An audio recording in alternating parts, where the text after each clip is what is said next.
Saudara-saudari, Bapak, Ibu, adik-adik, para sahabat Tuhan Yesus di Paroki Santo Yosef Medari dan di Stasi Santo Tomas, kan juga para sahabat-sahabat Tuhan Yesus dimanapun Anda berada. Berkah dalam, salam semangat, sehat selalu dan senantiasa berbahagia. Marilah kembali kita belajar ilmu sejati pada hari Rabu tanggal 26 Januari tahun 2022 bersama dengan gereja kita memperingati peringatan wajib Santo Timotius dan Titus Uskup. Kita mengawali belajar ilmu sejati kita dengan berdoa dalam nama Bapa, Putra dan Roh Kudus. Amin. Allah Bapa Maha Pengasih, Santo Timotius dan Titus Kau limpahi bakat yang mereka perlukan dalam kegiatan kerasulan. Semoga berkat doa restu mereka kami di dunia ini hidup secara jujur dan saleh, agar kelak dapat Kau terima di tanah air surgawi dengan pengantaran Tuhan kami Yesus Kristus, Putramu yang hidup dan berkuasa bersama Dikau dalam persatuan Roh Kudus Allah sepanjang segala masa. Amin.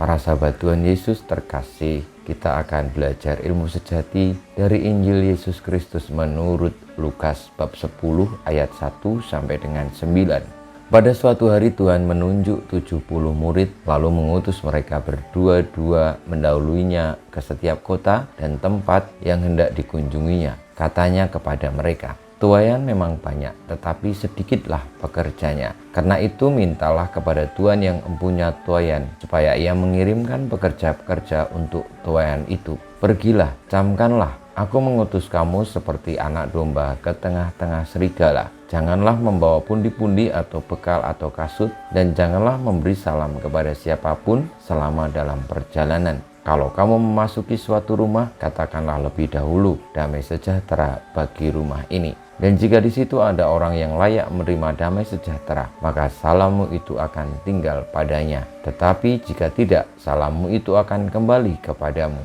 Tinggallah dalam rumah itu, makan dan minumlah apa yang diberikan orang kepadamu, sebab seorang pekerja patut mendapat upahnya. Janganlah berpindah-pindah rumah. Jika kamu masuk ke dalam sebuah kota dan kamu diterima di situ, makanlah apa yang dihidangkan kepadamu, dan sembuhkanlah orang-orang sakit yang ada di situ. Dan katakanlah kepada mereka, kerajaan Allah sudah dekat padamu." Demikianlah sabda Tuhan, terpujilah Kristus. Para sahabat Tuhan Yesus yang terkasih, ketika para murid diutus oleh Tuhan Yesus pergi ke kota-kota dan di mana tempat supaya mendahului Tuhan Yesus, tujuannya adalah agar manusia yang dikunjungi oleh Tuhan Yesus menerima kerajaan Allah, mendapatkan damai sejahtera dan memperoleh keselamatan. Tidak hanya keselamatan nanti setelah hidup di dunia ini, tetapi juga keselamatan saat itu, saat yang nyata ketika para murid dan Tuhan Yesus datang dengan menyembuhkan orang-orang sakit dan juga mendapatkan damai sejahtera. Marilah kita menyadari bahwa hidup kita di dunia ini juga merupakan misi dari Tuhan untuk menerima damai sejahtera dan membagikan damai sejahtera itu bagi siapapun juga. Maka yang dipesankan Tuhan Yesus amat jelas bahwa kita tidak boleh tergantung kepada siapapun. Bahkan mereka yang menolak kita juga menjadi bagian dari resiko menjalankan misi. Namun Tuhan Yesus mengatakan janganlah takut dan tetaplah berjuang mewartakan kebaikan Tuhan itu, sebagaimana Santo Timotius dan Titus yang telah menerima kabar sukacita dan akhirnya mewartakannya dengan setia.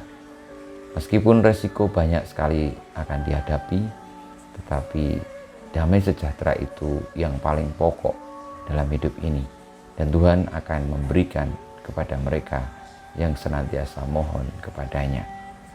Marilah kita mohon berkat Tuhan, semoga damai sejahtera dianugerahkan kepada kita dan kita boleh hidup di dalam kerajaan Allah, kerajaan kebenaran, kerajaan keselamatan.